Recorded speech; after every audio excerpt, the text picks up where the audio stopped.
Well, hello, and welcome back to the O2GT channel. While there is a little international break on, I thought it'd be nice to take a look at the 23-24 Premier League away shirts. I did a video ranking the home shirts a few weeks back, and you can watch that here if you'd like. But as football shirts are one of my favourite aspects of the beautiful game, I thought I'd take a look at the 23-24 Premier League away shirts and rank them from 20th all the way up to 1st. And yeah, there were some very interesting shirt designs this season, but I think all in all, it's been a very solid season for football shirts.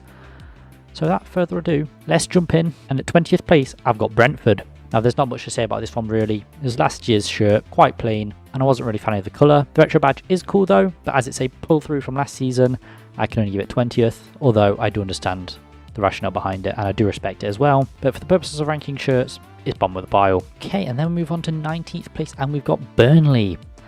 And I'm not sure who thought this was a good idea, but they were so very wrong. It looks like a skid mark. There's no other way to really say it. The monochromatic badge is a nice touch and it does create a cohesive shirt design, but I'm not sure what the bit on the collar is, and this stripe just looks like someone has used it as a substitute for toilet paper. We're not in the pandemic now, guys. You can buy as much toilet paper as you like. You didn't need to use the new Burnley shirt. Not great at all. And then in 18th place, I've got West Ham United. And hang on, I thought this was a football shirt video. Why have we got a Betway shirt on here? Oh, that's West Ham's away kit. Oh, now to be fair, a whiteout shirt is a cool design, but that only works when the sponsor is white too, which is a big missed opportunity here. Now without the sponsor, this is a lovely shirt, there's no doubt about that, and if the sponsor was white, it would definitely rank a lot higher, but I just can't rank it any higher because it is pretty much just a Betway shirt. The club's crest and the umbrella logo are both iridescent, which adds to the design of the shirt, but that sponsor, as I said, drastically drags it down. And then climbing out of the relegation zone in 17th place, I've got Fulham. Fulham decided to drop a Barbie shirt, and you know what? It doesn't look bad at all. And funnily enough, the Barbie actress Margot Robbie does have a connection to Fulham, but this release was just a fun coincidence. Although if it was a Barbie kit, that would go hard. My only issue with this is how plain the shirt is. It is just a pink shirt at the end of the day. It looks like a trading shirt, to be honest. But that seems to be a common theme with Adidas this season. So yeah, 17th place, too plain for me.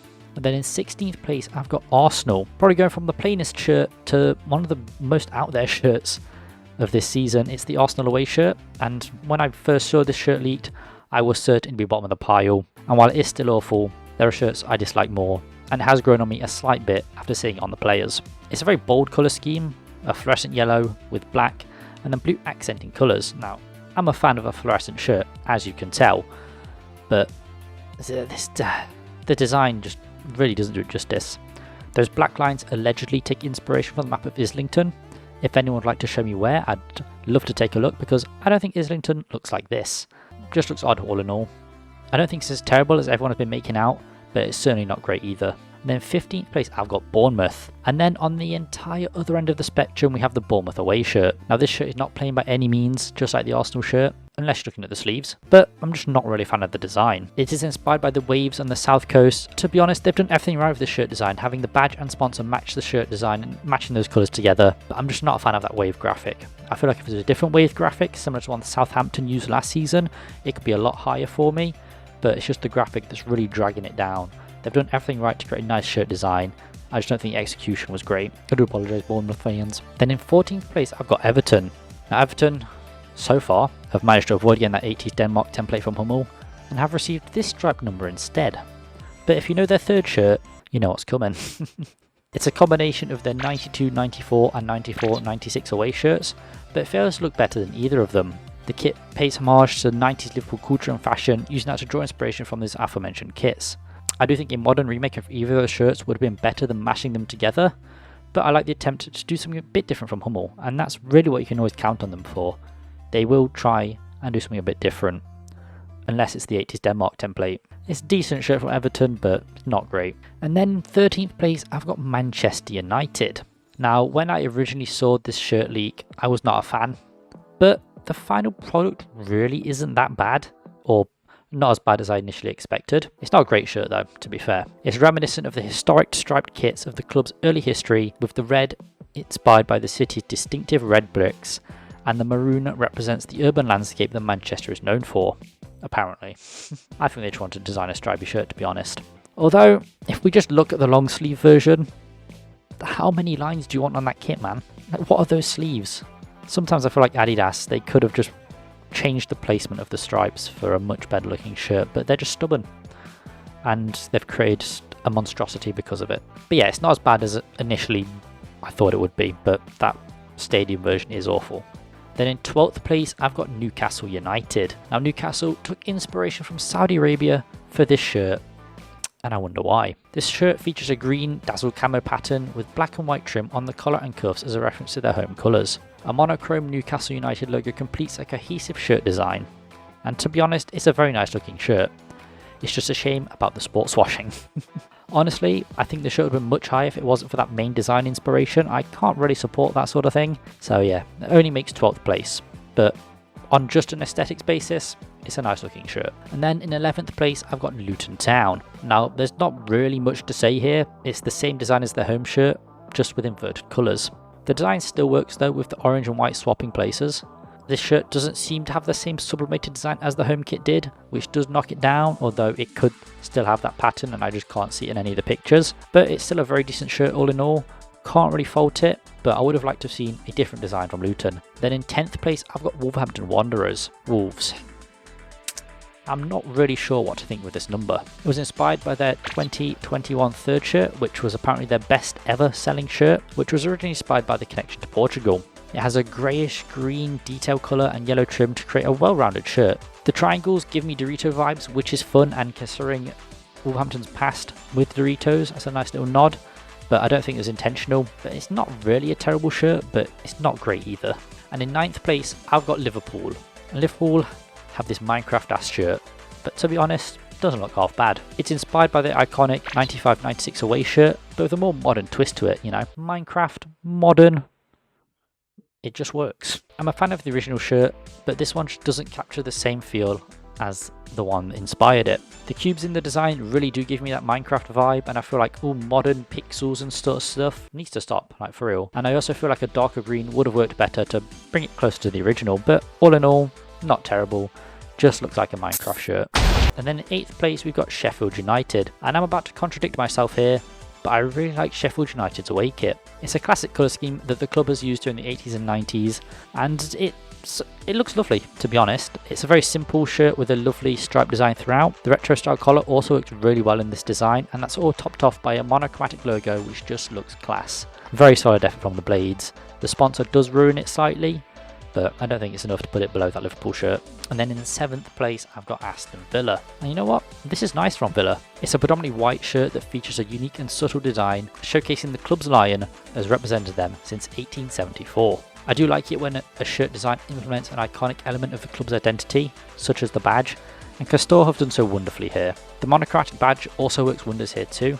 Just very solid. Probably Villa's best shirt of the season, to be honest, because it's nice. And then moving to the European spots, and in 6th place I've got Chelsea. Now it's a very interesting shirt from Chelsea, which at the time of recording have not officially released it, but some of their players have worn it, and you know what?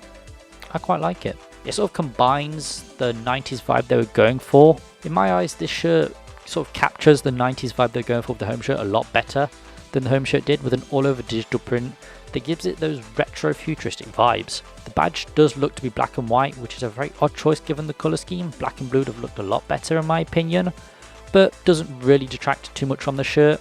Very decent looking kit in my opinion.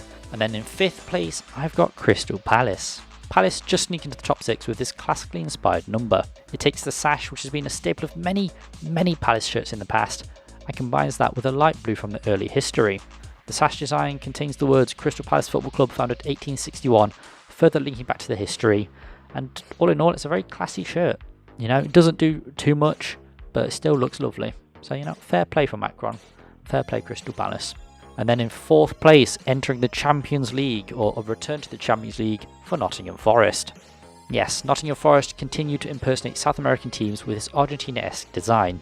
It supposedly pays homage to the River Trent and the unwavering support and movement of the fans around the country. It looks much better than the home shirt, but the recently announced sponsor does ruin the shirt. Other than that though, it looks nice, we've got some decent results in it so far, and hopefully we can perform like Argentina did at the World Cup and really, you know, take the league by storm this season. But the design looks decent, although it does sort of give the impression of a little beer belly when players are posed in a certain way on the shirt. So yeah, has its drawbacks. Personally, I think it's one of our best of this season, but yeah, I think it's nice from Adidas. And then in third place, I've got Brighton & Hove Albion. Brighton find themselves in the top 3 with a new version of their 2012-13 away kit. It's an improved version of that area kit using their home shirts template from last season, which I thought was quite nice. The kit design features bold black and green stripes with white pinstripe detailing, combined with a black and white badge. I thought they could have implemented some green in there, but hey, I'm not a shirt designer. The 23-24 night template doesn't do the shirt any favours, but it's still a very solid design. I was a fan of the 2012-2013 away shirt, and this one, it's good. It's looking good. It's a nice colour scheme, and you know what? It looks nice. Fair play, Brighton. And then in second place, I've got Tottenham Hotspur. After a very disappointing home shirt, Spurs came through with this beauty. It's a dark navy and light purple shirt with a lovely looking collar. It's also the first Spurs shirt to feature an iridescent logo, which looks wonderful. All in all, a very clean shirt for Spurs. I'm a huge fan of this. If I was a Spurs fan, I'd be copying this instantly. Getting Johnson on the back, but my god, what a kit. What a shirt.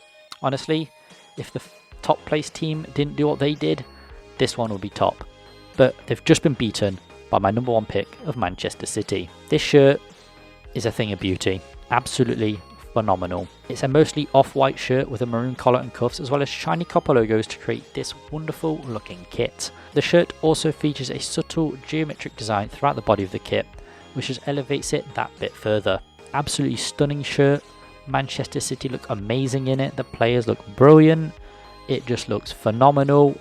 Honestly, best kit of the season in the Premier League not by far, but by a good mile or so. Tottenham, very close, but I just think this Manchester City kit is, I think, a beauty, man. It looks phenomenal. And yeah, those would be my 23-24 Premier League away shirts. What was your favourite away shirt this season, and what was your least favourite? Leave those in the comments down below. I'd love to see what people's thoughts are on these kits, but I can imagine the Manchester City kit or that Tottenham kit will be probably pretty high on the top of most people's lists because they are things of beauty. Anyway, yep, I've been O2GT. Hope you have enjoyed this video. And yeah, I'll see you guys in the next video. Peace.